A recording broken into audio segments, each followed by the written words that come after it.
ನಮಸ್ಕಾರ ಸ್ನೇಹಿತರೆ, ನಾನು ನಿಮ್ಮ ಡಾಕ್ಟರ್ ಧರ್ಮೇಂದ್ರ ಜಿ, ವಜ್ರಕಾಯ ಸಂಜೀವಿನಿ ಫೌಂಡೇಶನ್ ವತಿಯಿಂದ ಇವತ್ತು ನಾನು ನಿಮಗೆ ತಿಳಿಸಿಕೊಳ್ಳಲು ಬಂದಿರುವಂತಹ ಸಕಲ ವಿಧವಾದ ರೋಗಗಳಿಂದ ಮುಕ್ತರಾಗಲು ಮನೆಯಲ್ಲೇ ಮಾಡಿಕೊಳ್ಳುವಂತಹ ಸುಲಭವಾದ ವೈದ್ಯ ಚಿಕಿತ್ಸೆ ಬಗ್ಗೆ ತಿಳಿಸ್ಕೊಳ್ಳೋದಕ್ಕೆ ಬಂದಿದ್ದೇನೆ. ಸ್ನೇಹಿತರೆ, ಇವತ್ತಿನ ನಮ್ಮ ವಿಚಾರ ಬಹಳ ಸರಳವಾಗಿರುತ್ತೆ.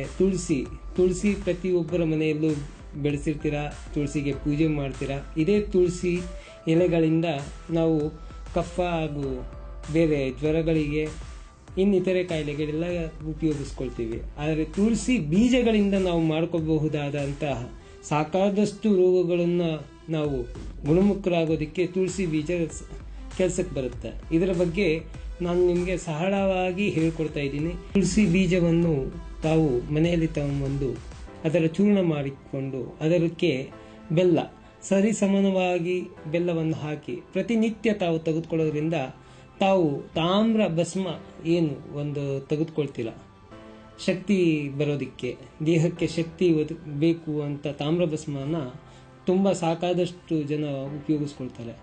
ಆ ತಾಮ್ರ ಭಸ್ಮಕ್ಕಿಂತಲೂ ಇದು ಬಲ ಶಕ್ತಿ ಕೊಡುತ್ತೆ. ತಾವು ತಾಮ್ರ ಭಸ್ಮಕ್ಕಿಂತ ಅತಿ ಹೆಚ್ಚು ಶಕ್ತಿ ದೊರಕುವಂಥ ಈ ತುಳಸಿ ಬೀಜದ ಔಷಧಿಯನ್ನು ಮನೆಯಲ್ಲಿ ಸರಳವಾಗಿ ತಾವು ಮಾಡಿಕೊಳ್ಳಬಹುದು. ಇದರಿಂದ ತಾವು ಸಕಲ ರೋಗಗಳಿಂದ ಮುಕ್ತರಾಗಬಹುದು. ಇನ್ನು ಕೆಲವೊಂದಷ್ಟು ವಿಚಾರಗಳಂದರೆ ಇದರಲ್ಲಿ ತಮಗೆ ದೊರಕುವಂಥ ಅತಿ ಮುಖ್ಯವಾಗಿ ನರ್ವಸ್ ಪ್ರಾಬ್ಲಮ್ ಅಂದರೆ ನರಗಳ ಶಕ್ತಿ ಹೆಚ್ಚಿಸುತ್ತೆ, ನರಗಳ ರೋಗಗಳಿಂದ ಮುಕ್ತ ಮಾಡುತ್ತೆ. ಇದ್ರ ಜೊತೆಯಲ್ಲಿ ತಮಗೆ ರಕ್ತದಲ್ಲಿ ನ್ಯೂನತೆಯನ್ನು ಹೆಚ್ಚಿಸುತ್ತೆ. ಇದು ತುಂಬ ದೊಡ್ಡ ದೊಡ್ಡ ರೋಗಗಳಿಗೂ ಇದು ಒಂದು ದಿವ್ಯ ಔಷಧಿಯಾಗಿ ಪರಿಣಮಿಸುತ್ತೆ. ಯಾವುದೇ ರೋಗಗಳಿದ್ರೂ ತುಂಬ ಸರಳವಾಗಿ ಇದನ್ನು ತೆಗೆದುಕೊಳ್ತಾ ಹೋದಾಗ ರೋಗಗಳೇ ನಮ್ಮಿಂದ ದೂರ ಇರುತ್ತೆ. ಅಷ್ಟು ಒಳ್ಳೆಯ ಔಷಧಿ. ಸ್ನೇಹಿತರೆ, ಇದನ್ನು ತಾವು ಮಾಡ್ಕೊಳ್ತೀರಾ ಅಂತ ನಂಬಿದ್ದೀನಿ. ತಮಗೆಲ್ಲರಿಗೂ ಇದರ ಒಂದು ಲಾಭ ಸಿಗಲಿ ಅಂತ ಬಯಸ್ತೀವಿ. ಸ್ನೇಹಿತರೆ, ನಾವು ಹೇಳಿಕೊಡ್ತಿರುವಂಥ ಈ ಸರಳ ಚಿಕಿತ್ಸೆ, ಮನೆಯಲ್ಲೇ ಮಾಡಿಕೊಳ್ಳುವಂಥ ಸರಳ ಚಿಕಿತ್ಸೆ ಬಗ್ಗೆ ತಮಗೆ ಇಷ್ಟವಾದಲ್ಲಿ ದಯವಿಟ್ಟು ತಾವು ಎಲ್ಲರೂ ಬಾಕ್ಸ್ ಆಫೀಸ್ ಎಂಟರ್ಟೈನ್ಮೆಂಟ್ ಕನ್ನಡ ಚಾನಲ್ಗೆ ಸಬ್ಸ್ಕ್ರೈಬ್ ಮಾಡಿ, ಲೈಕ್ ಮಾಡಿ.